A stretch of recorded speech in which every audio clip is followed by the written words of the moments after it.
Hello YouTube, Goddard Radio Moscow here again with another beer review for you, as is usual.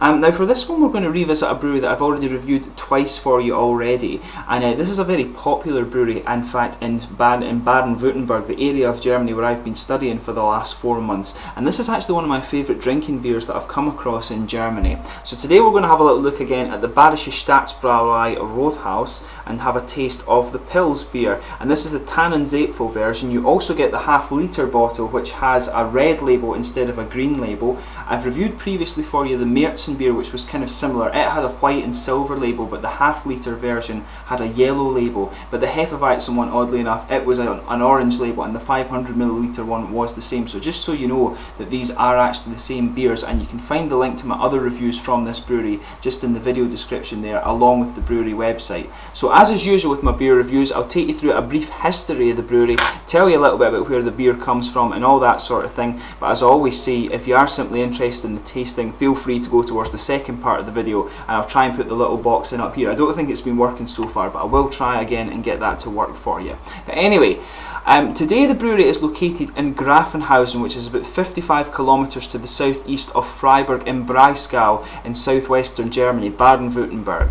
So the Rothaus Brewery was actually founded in 1791 as part of the Benedictine monastery of St. Blaise, which dates back to the year 1681. And the location of the monastery actually proved to be very good for business, as there was a plentiful supply of water and lots of wood to be used for heating. But the monastery was also located on an important trade route from Freiburg to Grafenhausen, and it was on the highest point of the route, and apparently this invited many people to stop and have a drink at the brewery. But the founder of the brewery was head abbot Martin Gerbert II, who was born in the year 1720 in Horb am Neckar, and then he was ordained in the year 1744. And apparently he was a gifted scientist as well as a talented politician, and he helped many of his dominions to grow, and he's very well known for that. And he's also actually credited with having found the Sparkasse Bank, which is Germany's second oldest savings bank, and you see these all over Germany when you're over here. But sadly he died in the year 1793, and so he actually only saw a few months of the brewery's activity. So as a result of the secularization in Germany, the brewery became part of the Grand Duchy of Baden in 1806, and the brewery was then known as the Grand Ducal Baden-Stadt Rothaus Brewery.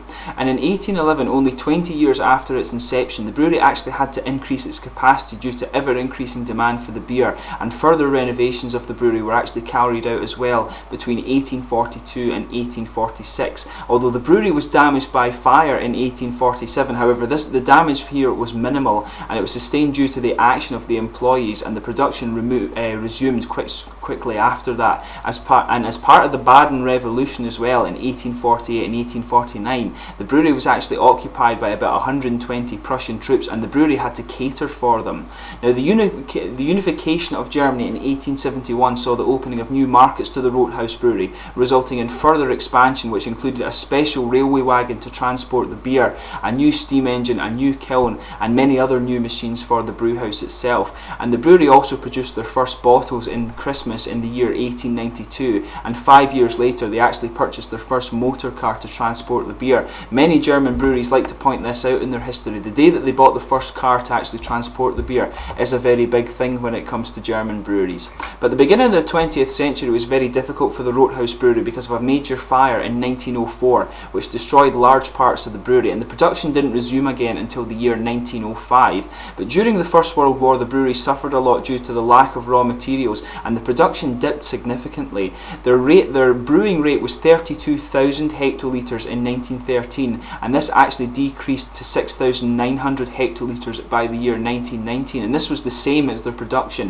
in 1862, so they basically went back in production levels by 50 years, which obviously could cripple most businesses these days. But as a result of this, the company became a private stock exchange in order to survive, and the brewery actually survived the Second World War largely unscathed. However, they had to briefly adjust their production at the command of the French occupation forces in Baden-Württemberg, just due to the shortages that affected post-war Germany. But despite their best efforts, it wasn't actually until 1948 that they could secure adequate materials to brew again at full capacity.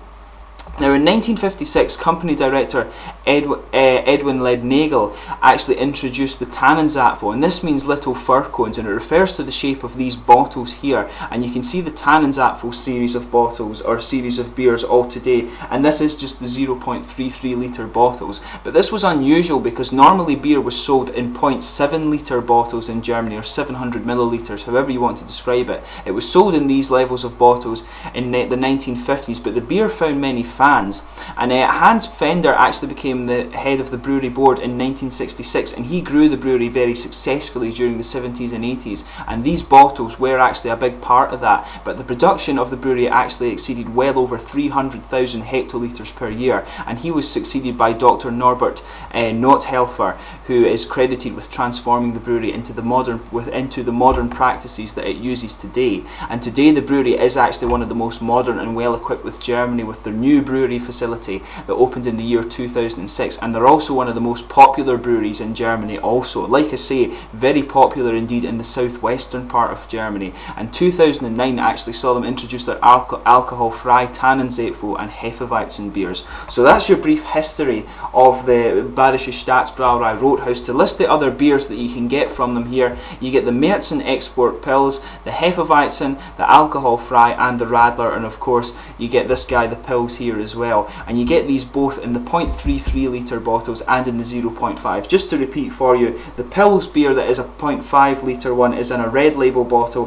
This guy is obviously a green one, as you can see, but these are the same beers. And the Märzen one, as I mentioned to you before, yellow label if it's 0.5 litre, and it's called the Eisapfel, or Eisapfel if it's in the little Tannenzapfel bottle as well, and it's got a white label in that case. But let's just have a little look at the bottle and cap of this one. I'll just bring up the camera and let you have a little look here. And as you can see on the side here, there's this little Badische girl who's in the traditional dress, and it's quite a nicely presented one there. You can see the little fir cones on here, and it's Rothaus. I actually really like these little bottles. You can see on the top, one of the Baden-Württemberg crest, I think that is. I'm not sure. I think that's Baden rather than Baden-Württemberg, actually. I'm not too sure. And it's got this nice kind of foil top on it. But I'll just tell you a little bit about the girl you can see on the thing here. As I mentioned before, the Tannenzapfel means little fir cones, and it refers to the shape of the bottle. And the figure on the bottle is actually Brigitte Kraft, who's a blonde girl in the traditional Baden dress.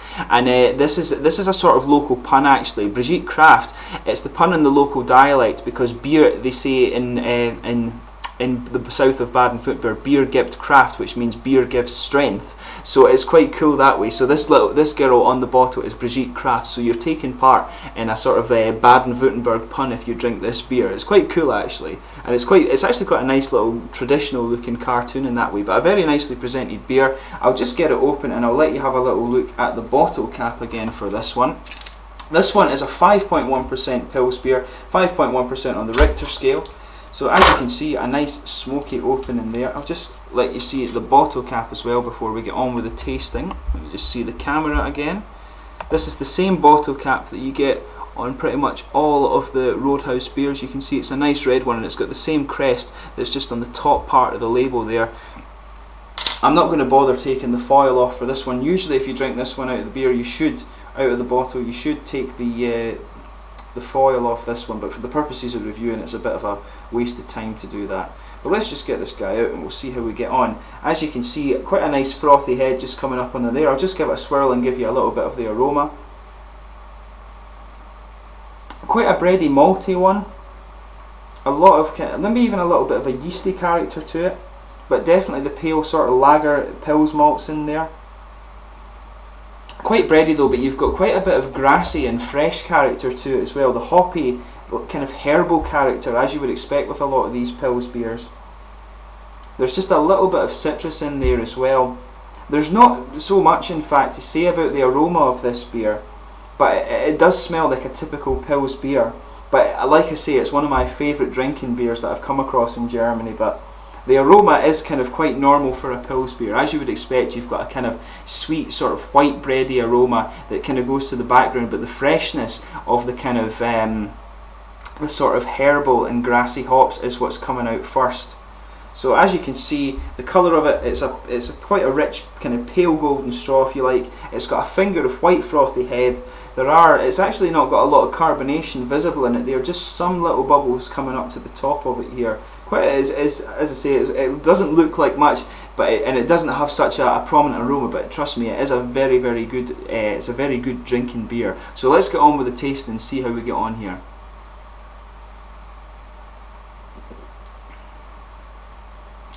Yeah, just like I remember it. It's a very, very fresh beer. That's the first thing you will notice with this guy when you taste it. It's very, very fresh. You get a little bit of sweet malt in the beginning here, and it is quite a light-bodied beer. It has a nice wet mouthfeel. It's very, very refreshing, and that's exactly how they designed this beer.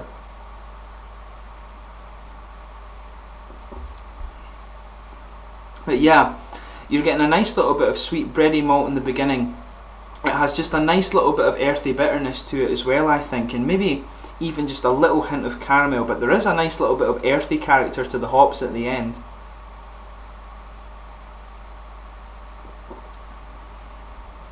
But on the front of the tongue here, you're getting a nice grassy, a nice fresh grassy and sort of floral aromatic feel from the hops. Like I say, it's very, very it's a very, very fresh tasting beer, and overall I think it's a very, very well rounded pils. It's certainly one of the best kind of macro, I don't know if it's right to call this guy a macro pils if you like, but it's definitely one of the best drinking pils, and it's actually very well rated within the style of a pils beer in Germany. A lot of people really, really like this beer.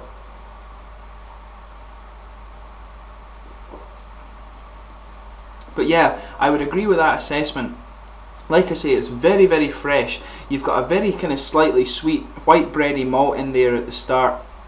Maybe it's a little tiny bit of caramel in there that gives it just a nice little blend underlying with this nice bready opening to it, and then it gives way to a very fresh kind of grassy and with a little bit of citrus in there too. You've got a nice grassy and kind of floral aromatic hop character that comes out on the end, sticks around the kind of front of the tongue with a nice bit of citric character underlying in there, and I think there is just a little bit of earthy character towards the back of the mouth as well. But overall, a very, very fresh tasting beer, and very, very well balanced in my opinion. It's one, you know, I'll drink this beer all day long. If you know, leave me to it in the summer, and I would drink this beer quite happily all day long.